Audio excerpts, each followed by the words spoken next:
جب سے دنیاوی تعیش کے طلبگار ہوئے، رحمتیں چھوٹ گئیں ہم سے گناہگار ہوئے، جب سے نیٹ آ گیا اس نسل کی موبائل میں، مرکز علم و ادب گرد کے انبار ہوئے، زندگی ہو گئی دل دل کی طرح پیچیدہ، الجھنیں بڑھ گئی جب سے سمجھدار ہوئے۔ زینت ایک صدارت عزیزان من، ہم نشینان چمن اندر دیوان دمن، تشنگان علم علم سامعین محترم بہتشم، جتنا باوقار آج کا یہ ایوان اتنی ہی دل فریب قرارداد، اور میں اس قرارداد کی بھرپور حمایت میں کام و دہن کو شادکام کر رہا ہوں۔ سامعین محترم، چور بھی ہم، چوکیدار بھی ہم، ملزم بھی ہم اور ملا بھی ہم جسے شجرے ممنوعہ قرار دیتے ہیں پھر اسی کا پھل چکھنے کے لیے ترستے بھی ہیں۔ ہم حفاظت کے نقطۂ نظر سے گھر کی فصیلیں بلند تو کرتے ہیں، مگر انٹرنیٹ کی تارے زیر زمین گزار کر نوجوان نسل تک یہ دعوت آزاد خود پہنچاتے ہیں، جو اس کی جوانی کو پامال کر کے اس کے اخلاق کا جنازہ نکال رہا ہے، اور ہماری یہی دوئی پسندی ہمیں تباہی کے کنارے پر لے آئی۔ حضرات محترم، جب سے نیٹ اسٹڈی سے تبدیل ہوئی ہے، کرتاس و قلم سے دوری ہمارا وتیرہ بن گئی۔ مجلس کے آداب سے آری اور وقت کے ضیاء کی عادی نسل نو فلم کی شیدا اور علم کی دشمن ہے۔ حضرات محترم، انٹرنیٹ کے سراغ میں ڈوب کر ہزاروں نوجوان ڈس انفارمیشن کا باعث ہیں اور اپنے حقائق سے منہ موڑ چکے ہیں۔ علی وقار مذہب سے بیزار، معاشرے سے آزاد، آزادی کا طلبگار، سیاست کا شکار، آج کا نوجوان انٹرنیٹ کی پیداوار، اپنے اخلاق سے عاری اور اپنی تہذیب و ثقافت سے بے بہرا ہے۔ بقول اقبال، وہ مرد مجاہد نظر آتا نہیں مجھ کو، وہ مرد مجاہد نظر آتا نہیں مجھ کو، وہ جس کے رگوں پہ فقط مستی کردار۔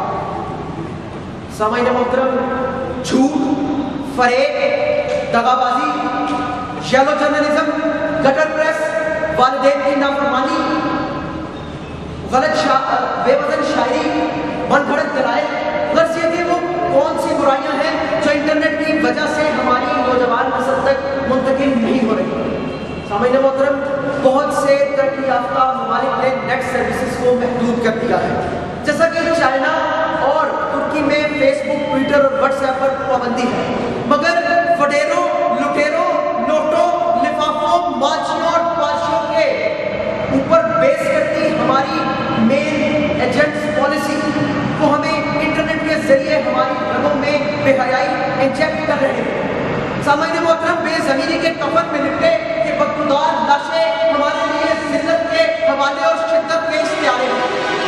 علی وقار، آخر کب تک یوں مفاد کی منڈیوں میں زمین بکتے رہیں گے؟ اسیر بیچ دیے اور زمین بیچ دیے، خدا کے بندوں نے مڑ کر نہیں بیچ دیے۔ ابھی کسی درویش نے بتایا ہے، امیر شہر نے سارے فقیر بیچ دیے۔ تم ہی بتاؤ پھر انجام تک کیا ہوگا، سپاہیوں نے اگر اپنے تیر بیچ دیے۔ سامعین محترم، سستی کا مارا، معاشرے کا دھتکارا، مجلسی سنگت سے بیگانہ اور وقت کی اہمیت سے بے بہرا آج کا نوجوان شراب سے زیادہ گھٹیا نشے یعنی انٹرنیٹ کا عادی آج کا نوجوان اس قوم کا معمار کیسے بن سکتا ہے؟ تمام رات فیس بک پر اپنی اقدار کا فیس دار کرنے والا آج کا نوجوان اس قوم کا مسیحا کیسے بن سکتا ہے؟ سامعین محترم، میراؤں، ریماؤں اور نرماؤں کے گھنگروؤں کی جھنک کو اور چوڑیوں کی کھنک کو ترستا آج کا نوجوان قائد کا خواب کیسے بن سکتا ہے؟ آن لائن شاپنگ سے اور نیٹ کیفیز تک محدود اور ای میلنگ سے بلیک میلنگ تک محدود آج کا نوجوان ستاروں پر کمندے کیسے ڈال سکتا ہے؟ علی وقار، میڈونا کی دھڑک پر بھڑک جانے والا جیکسن زدہ آج کا نوجوان قائد کا خواب کیسے بن سکتا ہے؟ سامعین محترم، اپنی تہذیب کو بھلا کر مغرب کی چکا چوند میں مست اور انٹرنیٹ کا شیدائی آج کا نوجوان اپنی تہذیب کی حفاظت کیسے کر سکتا ہے؟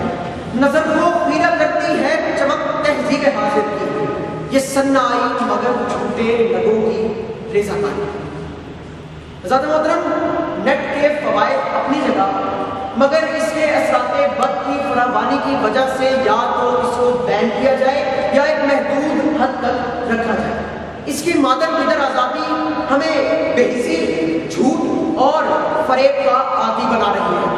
خدا را ہماری نسل نو کو انٹرنیٹ کی برائیوں سے بچایا جائے۔